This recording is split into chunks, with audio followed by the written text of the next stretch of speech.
Good morning everyone, welcome back to my channel. সকাল সকাল ঘুম থেকে উঠেই এই যে বিছানা থেকে আজকে ব্লগটা শুরু করলাম। এখন বাজে হচ্ছে 6:20 মতো। তো ঘুম থেকে উঠেই জানালাগুলো খুলেই দেখছি বাইরে দেখো কতটা কুয়াশা আর একদম চারিদিক নিস্তব্ধ। আর সকালবেলায় পাখির ওই যে কিচিরমিচির ডাক, এই যে মানে পাখির ডাকগুলো না সকালবেলায় ঘুম থেকে উঠে দেখবে যে চারিদিক নিস্তব্ধ, তার মধ্যে পাখির ডাক শুনতে বেশ ভালো লাগে। আর কতটা কুয়াশা চারিদিকে দেখতেই পাচ্ছ, বেশ ভালোই ঠান্ডা পড়ে গেছে আর ঠান্ডাও লাগছে বাইরে। তো উঠে জানালা দরজাগুলো খুলে ফেললাম।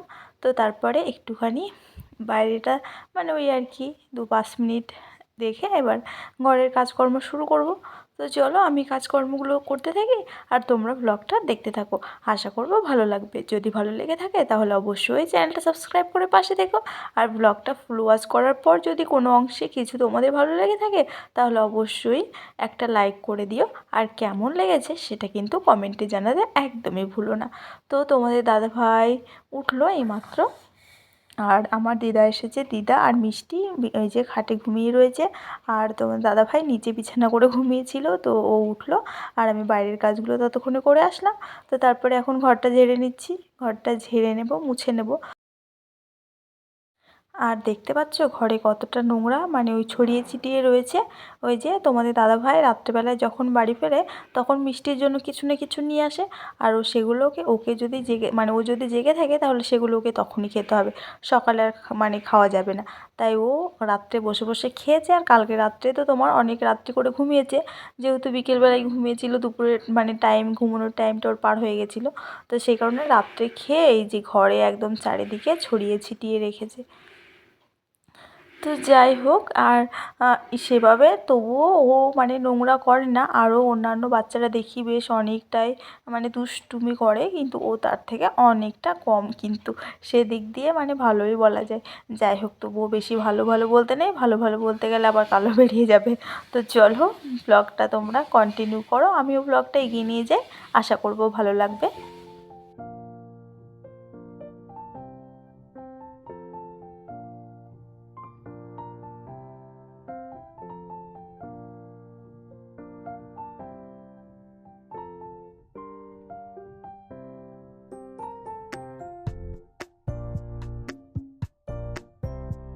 তো এখন এই যে তোমাদের দাদাভাই বাজার থেকে নিয়ে এসছে চুনো মাছ।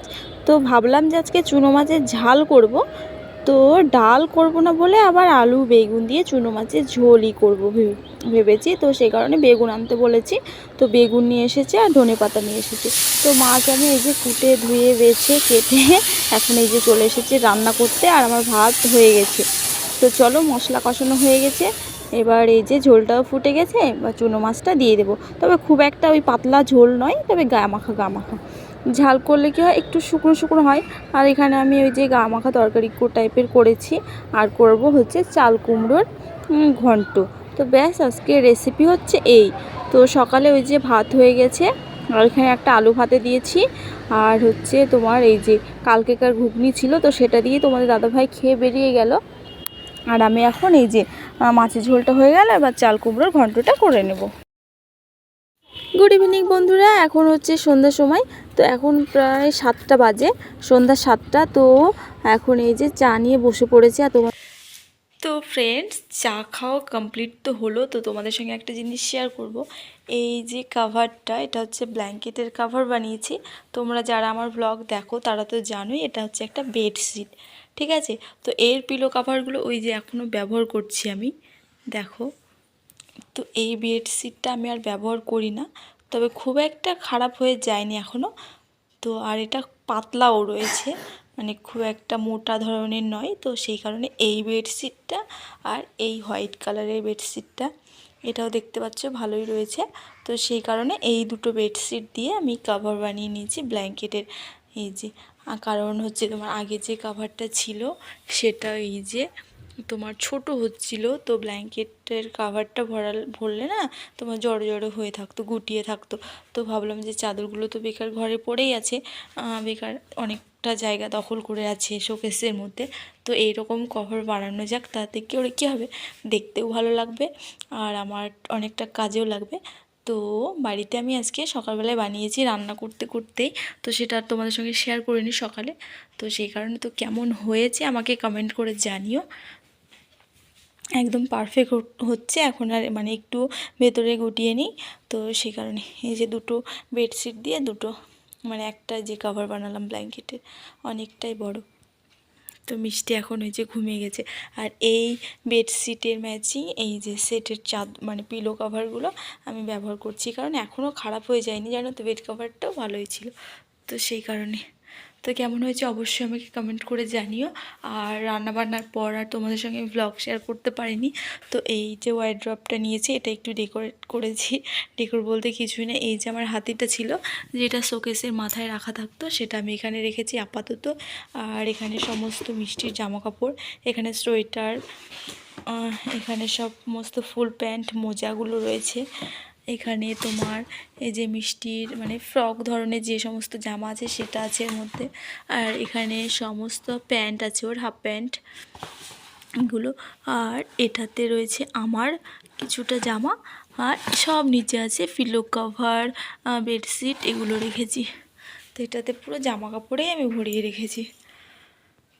তো যাই হোক বন্ধুরা, ভিডিও আজকে তো কাজকর্ম দেখাতে পারলাম না, তো এখন তো পুরো এই যে দেখো জানালা পর্দা টর্দা সমস্ত নামিয়ে দিয়েছি। আর বাইরে কিন্তু প্রচণ্ড ঠান্ডা, প্রচুর কুয়াশা পড়েছে। তো যাই হোক তোমাদের দাদাভাই এখন খেয়ে বেরোলো, আর আজকে রাত্রে রান্না।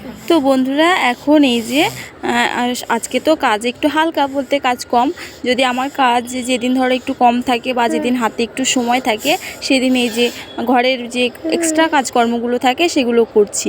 এখন আমি বসে পড়েছি একটা ব্লাউজ নিয়ে, ব্লাউজের হুকগুলো সেলাই করব বলে। তো এরকম ধরো আরও অনেক কাজ থাকে, যেমন আলমারি গোছানো, তারপরে ধরো কোনো জিনিস হয়তো অনেকদিন ধরে মোছা হচ্ছে না সেটাকে মুছে রাখি, পরিষ্কার করে রাখি, এরকম এক্সট্রা কাজগুলো আমি এরকম হাতে সময় পেলেই করে থাকি। তো যাই হোক আজকে যেহেতু হাতে অনেকটা সময় আছে, মিষ্টিও ঘুমিয়ে গেছে, রাত্রে রান্না বান্নাও নেই, তো সেই কারণে এখন ব্লাউজটা সেলাই করব, একটা নাইটি আছে নাইটিটা সেলাই করব, মানে সেলাইয়ের অনেক টুকিটাকি জিনিস আছে সেগুলো আজকে সেলাই করে কমপ্লিট করে রাখবো।